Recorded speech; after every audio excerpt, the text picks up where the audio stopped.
nós pode. Olá, sejam muito bem-vindos e muito bem-vindas a mais um episódio de Entre Nós Pode. Eu sou o Renato Cury e cuido das soluções e aprendizagem da Crescimento. E hoje é um prazer especial estar aqui com a Luciede. Luciede, se apresente. Olá, pessoal, um prazer estar aqui, Renato, prazer estar aqui com vocês aí, Crescimento, obrigada pelo convite. Então, me apresentando brevemente, eu sou a Luciede Manduca, eu sou palestrante, mentora, conselheira e executiva. Hoje eu estou como diretora global de experiência do cliente e soluções de vendas na Vale. Longa história curta, é isso por hora. É isso aí. Muito bem. E Luciede, participante de nossos treinamentos, a Vale é um dos nossos clientes. E o que mais me impressionou na história da Luciede é a robustez de experiência que ela traz, principalmente para esse tema que a gente vai abordar aqui hoje de experiência do cliente. Então, vamos começar definindo, Luciede, assim, o que é a experiência do cliente, porque a imagem que eu faço disso lá atrás é aquela história de atendimento, de jeito Disney, de encantar e gerar um encantamento e atendimento, mas uma prévia contigo já descobri que é muito mais do que isso. Então, é isso aí. Ajuda a gente a definir esse lugar. Bom, vou comentar sobre o tema. Então, é tão longe assim essa história de achar que a experiência do cliente é Disney, né? Hoje, em alguns lugares, ainda é assim. Ainda é assim. Então, de fato, no mercado ainda há uma confusão muito grande do conceito do que é, de fato, a experiência do cliente. As pessoas associam ou o jeito Disney de ser, momento usual, encantamento, ou se limitam a entender que a experiência do cliente é quem fala com o cliente. Então, é a área de atendimento, é a área de vendas. Mas, de fato, conceitualmente, a experiência do cliente é muito mais do que isso, né? Falar de experiência do cliente é falar de toda a jornada que o cliente tem com uma empresa. Mas, Luciede, que jornada é essa? Então, é a jornada desde quando o cliente, né, escolhe a empresa, vê os concorrentes, define o produto, decide comprar, compra, paga, usa, tem um atendimento ao cliente, depois faz com que esse ciclo, essa jornada, ela gire. Então, falar de experiência do cliente está para além do que está ali no front, né? O que está ali na frente do cliente, que é vendas e atendimento. Então, falar de experiência do cliente também é um processo de mudança de cultura, que envolve todas as áreas da empresa. Como eu falei aqui na jornada, né? Quem paga, usa. Então, a gente está falando de um crédito, a gente está falando da área jurídica, a gente está falando de sistemas. Então, é um conceito muito mais amplo do que falar realmente de atendimento, vendas ou momento usual. Momento usual é importante. Encantar o cliente é importante, sim, mas está para além disso. A gente está falando de pessoas, processos e sistemas. Boa. E por que isso começa a tomar mais relevância, Luciede? Assim, a partir de quando ou que mudança no contexto que fez com que esse tema viesse mais para a pauta das organizações? Legal. Quando a gente fala de era de cliente e tal, se a gente olhar lá nos primórdios, a gente tem uma época lá que a indústria manda, né? Então, a indústria tem um produto, ela empurra o produto para o cliente, são indústrias mais comoditizadas, então o cliente não tem muita voz. A grande ruptura acontece mais ou menos ali nos anos 2000, com o advindo da internet, que foi quando o cliente começa a assumir um papel diferente. Ele passa a ter na mão dele, né, na internet, na época, né, não era aplicativo, mas na web, ele passa a ter a oportunidade de comparar empresas, produtos, inclusive a aproximação com outros mercados. Então, naquele momento, a gente começa a falar mais fortemente do conceito de cliente, do conceito de personalização, e isso vem avançando. E aí, muitas indústrias ainda estão na era lá atrás do commodity, de empurrar produto, mas cada vez mais o cliente, com esse protagonismo, ele começa a exigir da empresa uma postura diferente. E isso tanto no B2B quanto no B2C. Então, o que a gente fala hoje em dia é que para a empresa obter sucesso, ela precisa cada vez mais entender do cliente, entender, no caso do B2B, entender do negócio do cliente e prover soluções. E aí a gente tem esse momento da internet lá nos anos 2000 e, de novo, quando a gente fala agora, Covid, redes sociais e tal, isso também foi um outro boom nessa questão do cliente ter o poder nas mãos, porque isso também acaba que antes era um universo mais limitado e com as redes sociais também, no boca a boca, na influência, não sei o quê. Hoje, uma coisa que acontece rapidamente, as empresas perdem o controle, para o bem e para o mal. Então, isso também foi um grande momento aí de ruptura. Então, eu te escuto, a força que motriz disso é o poder sendo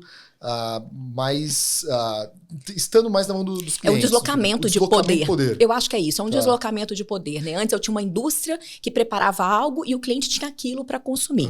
E de uma hora para outra, esse cliente começa a ser protagonista dessa história. Tanto é que hoje, uma das características que a gente vê nesse marketing de clientes, marketing de personalização, é o cliente cada vez mais co-criando soluções. Então, essa história de que eu desenvolvo um produto e eu vou achar o cliente para consumir ainda existe, mas é algo que aos poucos negócio precisa findar e a gente cada vez mais convidar o cliente para estar na mesa, com ônus e com bônus disso, porque a gente vai ouvir muita crítica, vai ouvir muito elogio, mas vai ouvir muita crítica, mas aí a gente tem a certeza que a gente está co-criando soluções que de fato o cliente vai consumir. Boa.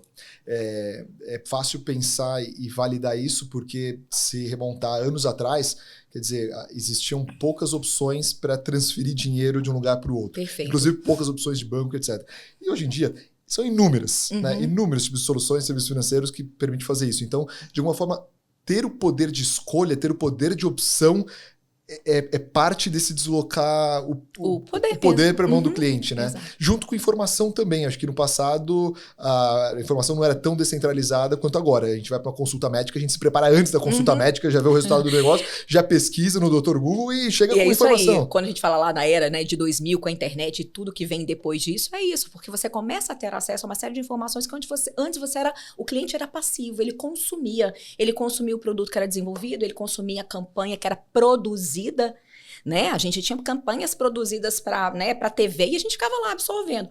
Hoje é infindável a quantidade de informações disponíveis, a forma que a gente vai sendo comunicado de diversos meios, cada vez mais, de novo, o próprio consumidor sendo protagonista, inclusive para promover a marca ou não. Então é isso aí, é um deslocamento e que não tem volta. E que, de novo, seja no B2C ou no B2B, o caminho ele é o mesmo. Um pouco mais lento, talvez, no B2B, em grandes indústrias, né? Eu acabei não comentando, mas eu vim de telecomunicações, 19 anos, depois para o agronegócio e agora na mineração. Mesmo no agro, na mineração, indústrias clássicas de B2B, né, a gente vê os mesmos movimentos. Boa.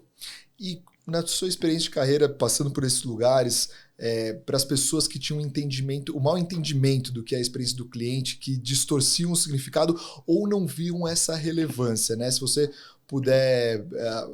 privando dos dados sensíveis, mas se você puder trazer assim, experiências em que você precisou gerar um convencimento, um esclarecimento sobre isso, para esse tema vir para a pauta e gerar um movimento. Assim, o que você traz em termos de lembrança de que você conseguiu, né, desviar dos obstáculos, colocar esse tema na pauta da organização? Muito legal. Eu venho né, de telecom, né, o tema de foco no cliente, de marketing de relacionamento, vem desde 2000, eu trabalhei com isso em 2000, ou seja, são mais de 20 anos falando disso.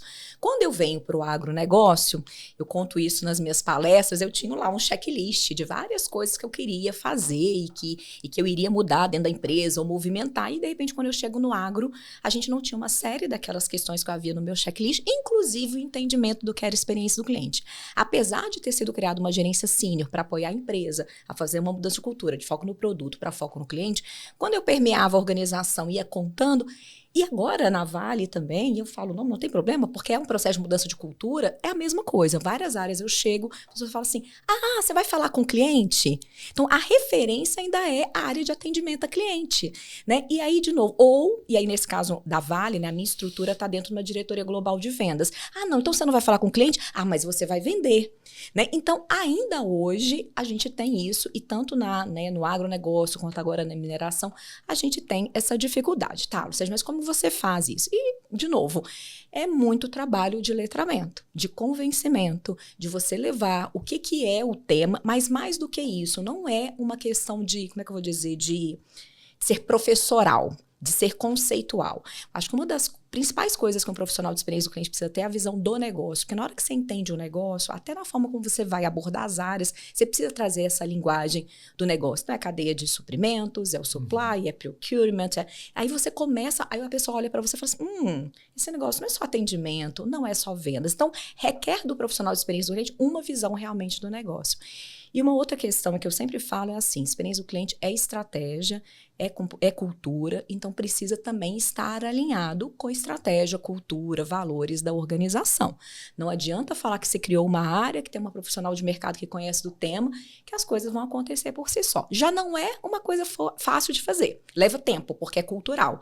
Mas se não tiver ainda o buy-in da liderança, alinhado com a estratégia, é muito difícil fazer essa mudança e levar o tema, né? Então, eu acho que assim, respondendo de forma prática, é realmente um processo de aculturamento, de doutrinar, de letrar, né? A gente usa muita palavra hoje, letramento do tema. Conceitual, mas sempre associado ao negócio. E quanto mais você conseguir falar na linguagem da área que você está abordando, melhor. Boa.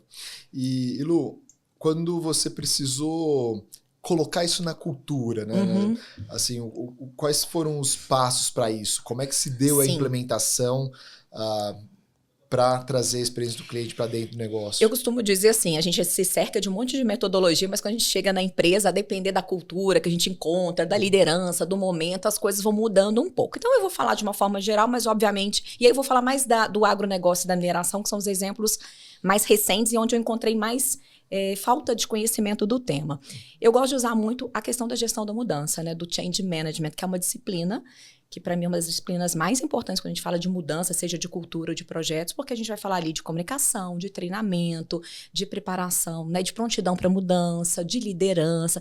Então, muito apoiada nos temas de gestão de mudança, é mais ou menos isso, é dessa forma que a gente começa. Então, mapeamento, quem são os líderes, quem são os principais stakeholders, quem é que eles são os promotores ou detratores do assunto, quem sabe, quem não sabe, quais são as ferramentas de comunicação que a gente pode usar, frequência. Então, é mais ou menos por aí onde a gente começa o jogo. Lembrando que tem um trabalho muito forte com liderança para ser feito. Eu acredito muito que cultura é um processo de lavar a escada. Lavar a escada a gente lava de cima para baixo. Então, por mais que a gente queira ali na base fazer esse processo de mudança, tem uma hora que se a liderança não estiver engajada, alinhada, priorizando, não adianta, porque no final você vai falar de alocação de tempo e de recurso. Né? E de recurso, muitas vezes, não só do tempo, mas de dinheiro. Então, se a alta liderança não estiver alinhada, a gente não consegue mover. Então, por exemplo, no caso lá da Yara, apesar de eu ser, quando eu entrei, era uma gerente sênior, depois eu acabei me tornando diretora e respondi para o presidente, mas quando eu entrei, eu estava pensando em layers, né, em 3, 4 níveis do presidente. Mas uma das primeiras coisas que a gente alinhou foi isso. Precisamos ter um papel, né, uma abordagem junto ao presidente. Então, eu fui lá, trabalhei com o presidente, fiz o letramento dele, convidei ele para estar em algumas agendas frequentes, porque eu sabia que a voz dele, o crachá dele é importante. Vale lembrar que nem sempre foi assim. Eu, em alguns momentos, assumi esse papel, porque ele falava assim, você tem um crachá, você pode ir lá. Então, pessoal, foi um erro que eu cometi, tá? Quem é muito apaixonado com a experiência do cliente, vai, né? Vai, me dá pista que eu vou correr. Só que, infelizmente ou felizmente, quando a gente fala de mudança de cultura, tem que ser o líder maior da organização. Essa, pelo menos, é a minha crença. E aí, em alguns momentos, eu sim tive palco, eu sim tive pista para poder fazer a implementação lá, mas as coisas muitas vezes não iam para frente. E aí a autorreflexão era, olha, por mais que eu tenha esse espaço, esse líder maior precisa ser a primeira voz, né? Agora, na Vale, a gente também está no mesmo trabalho. A gente agora fez um trabalho de base, de definição de estratégia e tal, e agora a gente teve uma mudança recente do presidente, já fazia pauta da nossa agenda estratégica, falar de centralidade do cliente, e agora com o novo presidente, essa pauta vem sendo acelerada. E aí não adianta, o presidente fala, o líder maior fala, naturalmente as pessoas também tendem a engajar, porque estar na fala do presidente é uma prioridade. Boa. Então, veja se eu me perdi aqui nas etapas, né? Existe uma etapa de letramento, de trazer isso para a pauta, gerar um entendimento do que é esperado, essa visão de futuro em relação a isso, do conceito, mapeamento dos stakeholders, né? E, de fato, fazer como um change management, que você comentou. E aí, a partir da voz da alta liderança, de cima para baixo, fazer a informação percorrer ou colocar isso em evidência como uma necessidade da empresa. E depois, mas o que sucede? E aí eu vou falar dessa parte da transformação e depois eu falo dos principais pilares, né? Porque fazer a mudança é um dos pilares, né? Que é a parte de cultura. A gente fala na experiência do cliente 6 pilares de implementação da centralidade do cliente. E um deles é cultura, e é esse que eu tô falando aqui agora, depois a gente fala dos outros. Então, assim, então mapeamos stakeholders, fizemos o letramento da liderança e tem uma série de outras ferramentas que ao longo do tempo eu fui usando. Então, por exemplo, uma das coisas, o ser humano todo mundo gosta de ser reconhecido. Então, uma vez que a gente definiu quais eram as prioridades, as melhorias, os processos, a gente também tinha várias ferramentas para dar palco, para dar luz para aquelas pessoas que estavam já engajadas e já entregando algumas coisas. Então, para mim é muito emblemático, a gente fez uns eventos lá na época na Yara, e um deles foi de premiação daqueles gerentes, daquelas equipes que já tinham implementado algum processo, algum sistema, alguma coisa relacionado à experiência do cliente. Isso para diversas áreas da empresa. E aí, na época, a gente deu palco, pessoal de operações, de crédito, áreas que estavam mais engajadas. E foi muito interessante, porque eu desci do palco, né? Quando a gente terminou o evento, várias pessoas vieram. Ano que vem eu quero estar aqui, né? Então, a gente tem, talvez, uma cultura mais antiga, né? De, vamos dar visibilidade para quem não está fazendo. E eu gosto de usar o outro lado positivo. Vamos dar voz e vamos dar espaço e vamos fazer brilhar quem está fazendo. E aí, naturalmente, você reconhece quem está fazendo e as outras pessoas também acabam querendo participar. Nesse enfim. exemplo, inclusive, de áreas que normalmente são mais back-office, Exatamente. Eu acho que esse é o grande ponto, assim, como é que você faz quem está no front, que está atrás, né, no bastidor, se ver no front, É isso. mesmo não estando efetivamente lá. Então, né, fiz essa ação. Uma outra coisa que a gente fez lá e que agora a gente está começando a discutir, né, na mineração a área de operações tem muitas vezes dificuldade de entender essa dor, né, a necessidade do cliente e tal. Então, por exemplo, no caso da Yara, a gente fez uma mobilização da operação, chegamos a parar a operação da empresa para fazer uma visita no cliente. Então, pegamos operadores de fábrica, tinha uma fazenda, né, perto dessa fábrica, a gente foi lá, combinou com o cliente, e aí os nossos operadores tiveram uma sessão de letramento, eu conversei, expliquei o que era o conceito, e é muito interessante, porque isso a gente também precisa adequar a linguagem, né? Então, uma coisa é falar com o board, outra coisa é você falar com a equipe que está na operação, então também tem esse desafio, então tem que usar muito de analogias, né, de trazer uma linguagem mais simples, mais fácil, mais acessível. Então, fizemos isso e depois a gente foi para o cliente. Aí, chegou na fazenda, a gente pediu para o cliente simular. O produto está chegando, como é que você descarrega, como é que você, né, coloca o fertilizante na sua lavoura, que tipo de situações que aconteceu. E foi incrível e super emocionante, porque os próprios operadores falaram assim, nossa, mas eu não sabia que o produto que eu faço era usado dessa forma.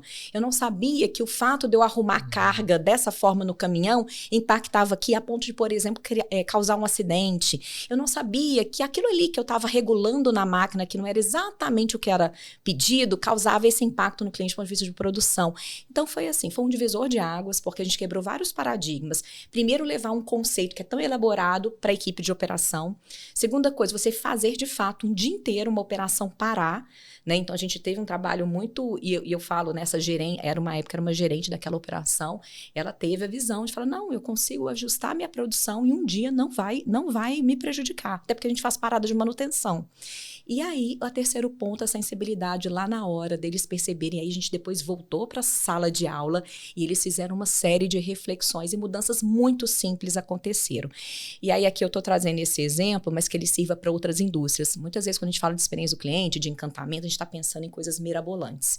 E falar de experiência do cliente não está em coisas mirabolantes. Pode até ser que sim, mas a gente está falando às vezes de coisas simples. É um ajuste de processo, é um ajuste de SLA, é um olhar diferente sobre a ótica do cliente. Então não necessariamente precisa ter dinheiro, precisa ter muito dinheiro para fazer, porque essa vira a grande desculpa. Acho que um exemplo aqui foi uma melhoria de processo. Exato, assim, simples. É um ponto de fricção que atrapalhava a experiência do cliente no atendimento, ou como o produto chegava, etc. Exatamente. E coisa simples, assim, era coisa assim, como é que eu organizo a carga dentro do caminhão? Ele já fazia aquilo, era só uma questão de posicionar, né, a embalagem de uma forma diferente. Então, eu estou trazendo esse exemplo, mas é para reforçar, que é para a gente, que uma das barreiras que a gente tem normalmente é não tem dinheiro, ou a pessoa fica pensando em pirotecnia, e não é.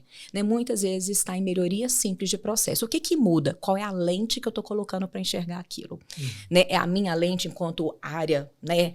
Enquanto silo da minha área, né, só o resultado que eu quero como empresa, ou de fato eu estou entendendo qual é a dor do cliente, ou como o cliente vai na ponta usar aquilo. E dei esse exemplo, outro dia aconteceu comigo, fui num restaurante e eu tenho costume de pedir limão espremido, né? Água com gelo e limão espremido. E era um restaurante, não era um restaurante super chique, mas era um restaurante de, né, sei lá, o médio porte, enfim, tal. E de repente me vem aquelas bisnaguinhas de ketchup, de plástico, com limão espremido. Aí eu olhei e falei, gente, é tão simples, né, assim, né, não combinava com a proposta de valor, isso é um outro termo técnico interessante, né? O restaurante, ele vendia uma proposta de valor de ser um restaurante mais fino, mais sofisticado e tal, e de repente tem aquela embalagem ali com aquele limão espremido totalmente fora de contexto. E aí, a gente estava numa mesa com outras pessoas, ai, gente, mas qual que é a experiência do cliente? Eu falei, exatamente, a gente associa muitas vezes a algo muito mirabolante, mas não. Ali naquele caso era só ter colocado o limão ou no meu copo, ou num copinho extra, e estava tudo certo. Né? E realmente foi uma decepção. Falei, Jesus amado, o que está acontecendo? Então, eu trago esses exemplos para que a gente ilustre um pouco de que, de fato, para o simples, porque não precisa ser complexo. É isso. E me vem a importância de ter lideranças que... Aí eu quero te ouvir quais seriam essas competências, né? Mas te escutando, algumas que me vêm, de fato, de ter empatia, assim, que a gente tanto fala, mas tanto quanto difícil de calçar, né, os sapatos do cliente, perceber as dores, os pontos de fricção. De fricção que geram algum tipo de experiência mais negativa, é escutar, né? Uma liderança que escuta, que quer resolver os problemas de fora para dentro, né? Mais do que dentro da tua própria expertise. É isso? Eu acho que esse é um grande desafio, porque normalmente a gente se apega muito ao nosso conhecimento, à nossa história, o que levou a gente até aquele momento. A gente tem que honrar tudo isso.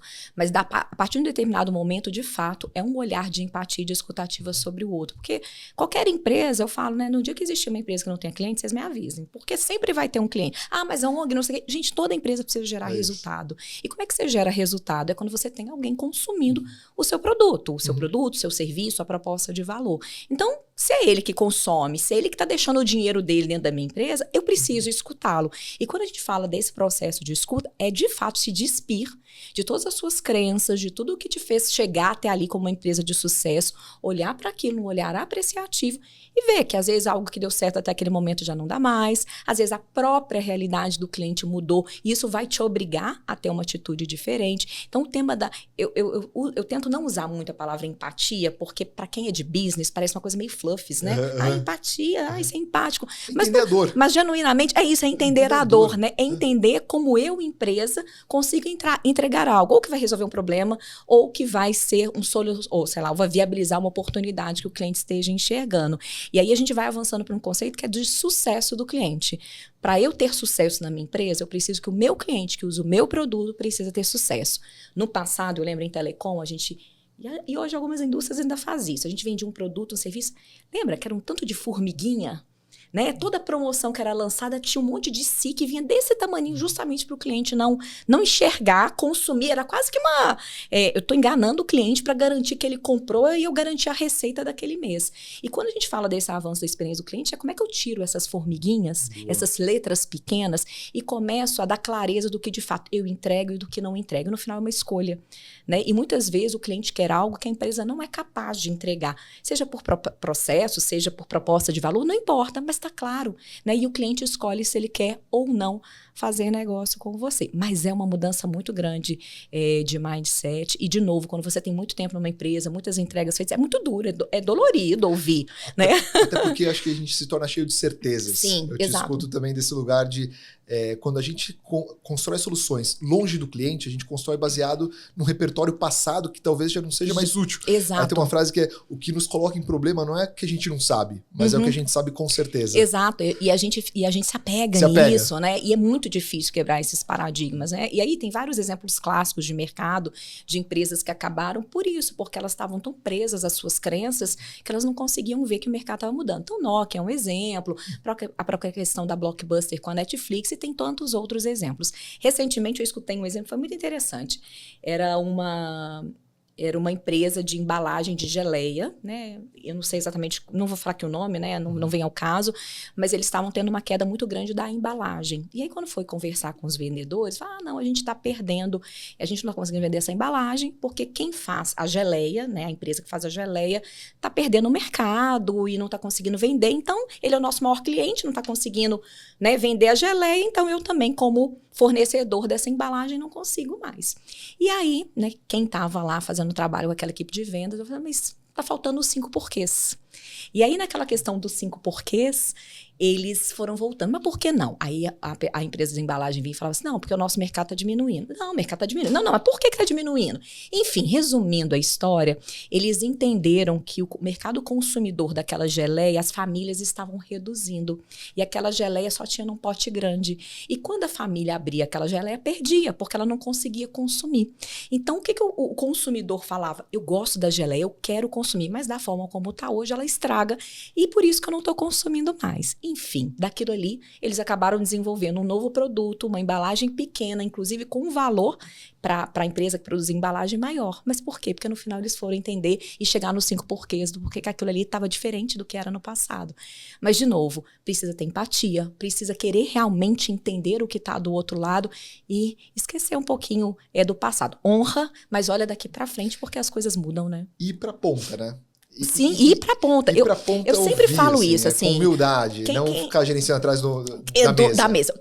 Quem já trabalhou comigo, ou já me viu palestrando, sempre falo, gente, no ar-condicionado tudo funciona, né? A gente vê que no PowerPoint é tudo lindo, tem que sujar a bota, né? E no agronegócio era literalmente sujar a bota, e agora eu vou passar calor, né? Porque na siderurgia você vai pro forno e você tá ali, né? Sentindo o calor da operação. Então tem que ir pra ponta.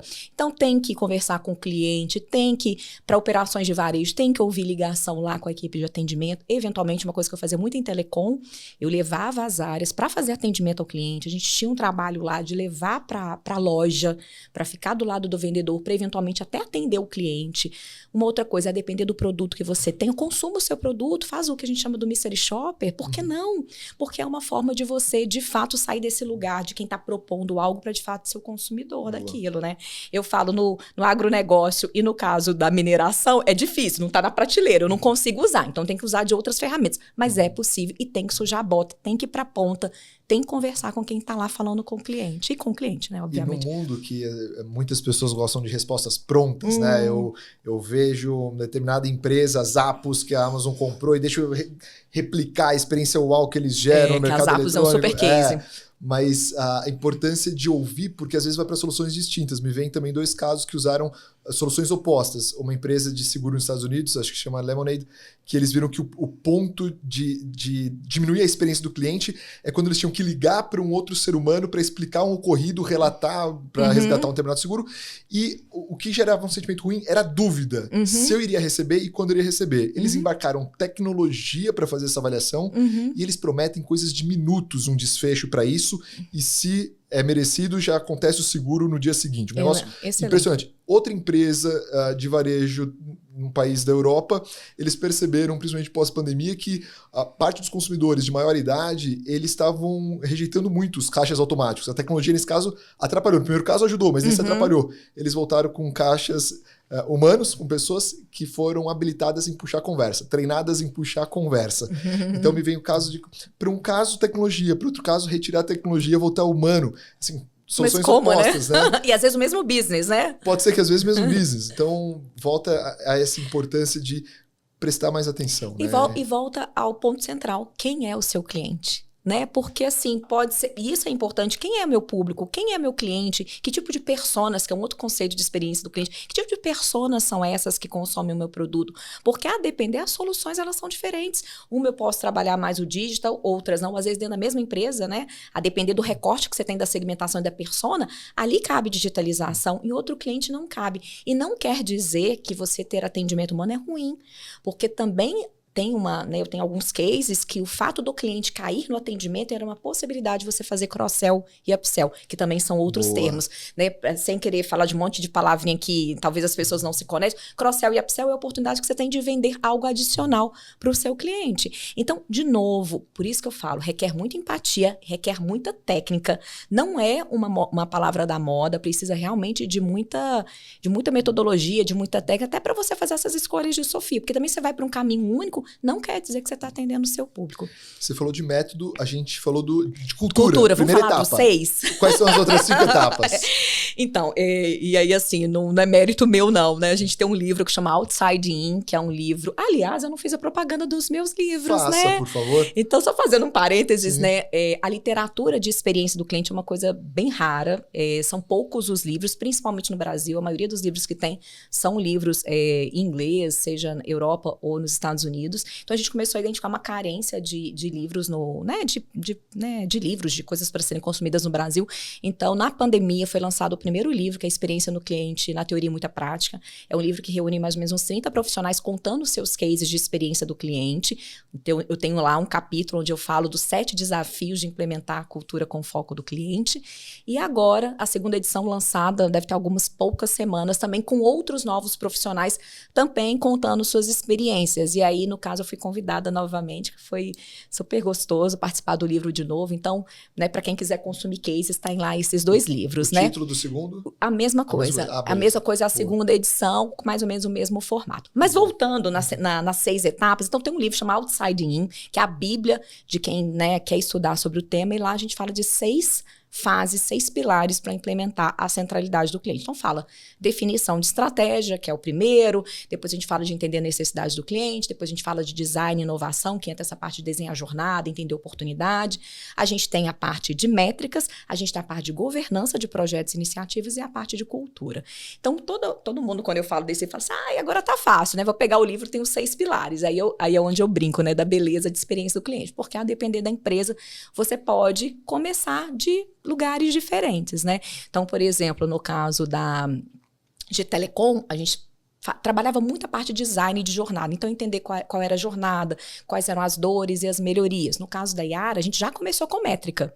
Quando eu cheguei, o presidente já falou, no SED, a gente tem que ter a meta de NPS, que é o Net Promoter Score, que é uma das métricas mais famosas, tem outras, mas a mais famosa hoje, tanto em B2C quanto B2B, e a gente lá no primeiro ano já tinha no board a métrica. Mal a empresa sabia quem era o cliente, quais eram as dores, mas já tinha a meta. E no caso agora da Vale, a gente começou por estratégia. Então, são 6 pilares que, a depender aí da empresa, né, e da realidade de cada empresa, a gente tem que mexer nesse cubo aí e ir adequando. Tem alguma aqui onde empaca mais? Assim, para mim, a mais difícil, mais difícil. Quer dizer, a mais difícil, ou talvez a mais boa, é cultura. Tá. É cultura. Porque, de novo, você pode ter a melhor metodologia, a melhor estratégia, as métricas mais lindamente apuradas, dashboards lindos, design, jornada, não sei o quê. Mas se a cultura da empresa, né, não estiver alinhada com o foco do cliente, se a gente não tiver o change management muito bem implementado e gerido, não passa, né? Assim, no ano seguinte é despriorizado, a liderança deixa de falar, aquela iniciativa despriorizada não tem orçamento, não tem recurso. Então, para mim, o tema central é cultura, são pessoas. E dentro de cultura, o que você acha que mais impede as empresas de se abrirem para esse movimento ainda? Elas estão agarradas em quê que às vezes impede elas de embarcar? Eu acho que tem a ver com aquilo que a gente acabou de conversar, né? Assim, muitas empresas são feitas de sucesso, né? A maioria, né? Mas a gente está ali perdurando, então tem uma história de sucesso. E a gente fica muito apegado a isso, né? A história que nos trouxe até aqui, ao produto que nos fez chegar até ali, a cultura que nos fez chegar ali. Então, o apego ao passado é talvez um dos grandes elementos aí para que as empresas ainda não se atentem de que precisa olhar para o cliente, que precisa chacoalhar um pouco, né? Portfólio de produtos, estrutura, etc., para começar a ter um olhar diferente sobre o que a gente entrega como proposta de valor. E aí, obviamente, olhar para o... E aí, como é que a gente faz isso normalmente, né? É através de uma revisão de estratégia, de valores, comportamentos, normalmente vem top-down da alta liderança. Então, o segundo ponto a ser trabalhado é, de fato, a alta liderança. E aí, um equívoco que muitas vezes que tem é que assim, não, a gente colocou na estratégia, tá lá, foco no cliente, trouxemos uma pessoa de mercado, e a empresa entende que apertou um botão e as coisas vão acontecer. E não é isso, porque, de novo, é um processo de mudança de cultura, toca processos, toca sistemas, toca todas as áreas da empresa, e aí precisa que essa liderança esteja ativa, um board e patrocinando realmente, né, aquela iniciativa, entre aspas, porque não é um projeto, não tem começo, meio e fim. É uma jornada. E ela tem que sempre se reciclar. Não adianta ir lá, ouvir o cliente, começa a trabalhar num monte de coisa e não estou ouvindo novamente. As coisas mudam, né? E aí a gente pode perder o bonde aí, também apegado num recorte específico que a gente fez. Muito legal te ouvir, que é a mesma fala que a gente traz quando a gente embarca num projeto de gestão de cultura organizacional. Não é um projeto, na verdade, não é início, meio e fim. É uma pauta constante da organização que você passa a gerir com mais consciência. E da forma como a gente aborda, eu consigo discutir em todas as camadas. A gente postula que a cultura se faz alinhando comportamento, processos e símbolos. Perfeito. Comportamento, você falou sobre letramento, mas também a importância de ser uma liderança que vai para a ponta, que escuta, que tem humildade, aprende e constrói soluções de fora para dentro. Perfeito. Em processo, estrutura, implementa métricas, NPS, e, entre outras. O próprio ajuste de processo dessas áreas que você comentou de crédito e por aí vai. Então, um convite a revisitar com método. E símbolos, premiar quem... Premiar, destacar, enfim, criar... E aí, de novo, também tem uma outra coisa. Fala, mas vai criar uma entropia na empresa, vão criar um monte de coisa nova. Eu falo, não, gente, a maioria das coisas já estão dentro da organização. É da voz, luz, né? O que a gente vai provocar é se a gente está colocando foco, está amarrando a narrativa de uma forma que internamente a gente consiga colocar esse cliente na pauta, né? Mas é exatamente isso, tanto é que eu fui fazer a certificação em gestão de mudança, recentemente aqui na Crescimento treinamento, fiz o curso, né, de fundamentos de cultura organizacional, porque as coisas estão realmente muito conectadas, né? E aí, quando eu falei de cultura, só para trazer outro ponto, né? Como é que a gente não cai nessa questão de que, eu fiquei apegado, tá bom, fui lá, ouvi o cliente, fiquei apegado naquilo e depois, né, enfim, tô trabalhando em algo que talvez já mudou. O outro pilar, talvez, tão importante quanto de cultura, é o tema do entendimento do cliente, que é o voice of the customer, que é o voz do cliente. Então, se eu tivesse que priorizar 2 pilares para implementar a cultura de foco no cliente, é trabalhar a cultura, liderança, os pilares de gestão de mudança, como você bem mencionou, e também esse processo contínuo de captura de voz do cliente. E aí tem uma decisão da empresa, eu vou ouvir um monte de coisa. E aí, eu vou atuar em tudo? Né? E aí é uma decisão, eu até comentei com você outro dia, né, que as empresas podem decidir se eu quero fazer, isso eu não quero fazer. E quando eu decido não querer fazer, eu estou abrindo mão de algumas oportunidades. Então, muitas empresas acabam surgindo para poder sanar algumas lacunas aí de que empresas tradicionais talvez não estejam entregando. Boa. Lucélia, você como uma das pessoas que levanta essa bandeira e escritora e está em vários palcos, né, trazendo, chamando a atenção para esse tema de experiência do cliente, o que você, pessoalmente, você gostaria de ver no futuro em relação a isso? Qual que é teu sonho em relação à experiência do cliente no futuro? O que você gostaria de ver mais nas organizações, na sociedade em relação a isso? Eu acho que meu sonho grande é fazer com que, de fato, não precise de tanto esforço para a gente ter, né, essa pauta dentro das organizações e que faça parte, né, de cultura e valores falar de cliente. De novo, como eu trouxe no início, nenhuma empresa existe sem o cliente. Então, não precisaria ser tão difícil, né, a gente falar de implementação de cultura com foco no cliente, de ter o cliente no centro. Então, meu sonho grande é que a gente consiga fazer esse avanço. Eu acho que também uma das grandes dificuldades nesse avanço é a própria preparação dos profissionais que hoje querem falar sobre a experiência do cliente. Hoje não é uma disciplina, não é uma área de comunicação, administração, então é um profissional que ele vai sendo construído. E normalmente, quando as pessoas começam a falar de experiência do cliente, elas acabam caindo muito nessa questão do encantamento. E aí tem a dificuldade de conectar com o negócio. Então, uma das coisas que eu trabalho bastante nas minhas palestras, mentorias, sessões de aconselhamento com alta liderança, é confirmar que falar de cliente, de foco no cliente, é falar de cultura, é falar de geração de negócio. Se a gente não conseguir falar na linguagem que os altos executivos têm, por isso que em algum momento da minha carreira eu fui lá no board, eu estava no board. Por quê? Porque eu consegui traduzir o fato do cliente em resultado de negócio. Então, eu acho que como profissional de experiência do cliente, e aí a minha dica aí para quem está querendo, né, aprofundar nessa aula, precisa falar de negócio, precisa falar de resultado, né? E eu acho que talvez essa seja a grande dificuldade, as empresas de fato reconhecerem a pauta, mas também, por outro lado, os profissionais conseguirem adequar essa linguagem, enfim, e trazer resultado para a mesa. E com isso fica o convite para todo mundo que quer dividir esse mundo que você também enxerga, que possa juntar forças e voz em relação a isso. Que a mim soa como um super sinal de humildade, assim, de colocar o outro à frente. Isso. É algo que também conversa muito com a própria, assim, numa linha pessoal que eu acredito, uma expansão da consciência, né? De colocar mais, de ser mais um mundo colaborativo, prestar atenção nas dores que vêm do outro e colocar isso a serviço de um bem comum. E você falou uma coisa muito interessante. Eu acho que a gente já está caminhando para o final, mas eu não posso perder esse gancho, né? Falar de experiência do cliente é dar voz ao outro. Seja dar voz ao cliente, seja inclusive das áreas internas. Diferente de uma área que eu sou dona do produto, eu sou dona de um processo, numa área de experiência do cliente, você tem que ter essa escutativa, essa humildade para entender as dores das áreas, inclusive, do cliente, mas das áreas também, e levar, né, numa comunicação, numa influência, mas com muita empatia também para as áreas internas, o que é problemas, oportunidades, e ajudar essas áreas a brilharem, né? Então, é muito mais sobre dar palco do que estar no palco. Então, apesar de eu estar muito nos palcos, falando né, dando as minhas palestras e tal, quando você entra para uma organização, você precisa ter esse olhar de como é que eu ajudo o outro a brilhar, né? Como é que eu consigo trazer a voz do cliente, consigo viabilizar, né? Enfim, dar palco e ajudar e apoiar as outras áreas, as outras pessoas a brilharem. Muito bem. Lu, que delícia de conversa. Mais uma vez, sempre bom conversar com você, vários insights, receber a tua energia e muito bom. Chegamos ao fim do nosso episódio. Que pena. Seria mais umas 2 horas de conversa. Ele está eternizado. Agora, muito quem bom. quiser ouvir, assistir, vai poder curtir por muito tempo. Legal. Está eternizada essa conversa. Obrigado por isso. Obrigado mais uma vez. Eu que tenho que agradecer. E aí, para quem está me assistindo, fique à vontade para me seguir nas redes sociais, tanto no LinkedIn quanto no Instagram. Eu vou ter um super prazer aí em dividir, compartilhar e apoiar vocês aí nessa jornada. Como é que eles te acham no LinkedIn? Então, no LinkedIn, Luciede Manduca, e no Instagram, CX_Luciede Manduca. E tento responder sempre o mais breve possível, porque realmente, e até como realização de propósito, né? Meu propósito é cada vez mais fazer com que as pessoas atinjam o máximo do seu potencial, como? Através da partilha das minhas vivências, né? Do que eu já vivi. Então, na carreira, a gente não falou sobre isso, tem muita coisa aí para compartilhar. Então, fiquem à vontade aí para se conectarem. Muito bem. Sigam a Luciede. E, galera, quantos insights hoje, né? Impressionante, assim. Ficaram muitos aprendizados para mim. Primeiro que a experiência do cliente é sobre cultura. E tem um método, dá para fazer método, utilizando o método, fazer isso acontecer, desde que a gente saiba falar a linguagem do negócio.